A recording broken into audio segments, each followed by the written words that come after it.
পিরিতি পিরিতি পিরিতি পিরিতি রীতি নীতি শেখাও সজনী গো।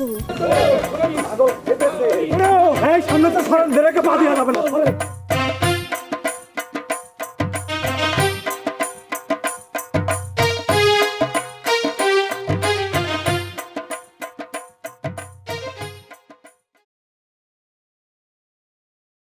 তুমি আবার শুরু করে দিয়েছো?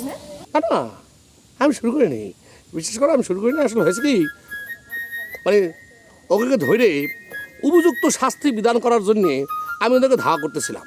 ওই ধাওয়া করে তারপরে যদি উপযুক্ত শাস্তি যাতে দেওয়া যায় সেটার জন্য সিস্টেম করতেছিলাম, বুঝতে পারছো? সিস্টেম করতেছিলাম কি জন্য? কি করছে? আরে কথা হচ্ছে কি, আমি রাজার দোকানে গেলাম চা খাওয়ার জন্য, ঠিক আছে? চা খাওয়ার জন্য গেলাম, তারপর ওরা কথা করছিল, আমি সে কথার মধ্যে ঢুকলাম। আজকা কথা নেই বার্তায় তারা আমার পাগল করা শুরু করলো।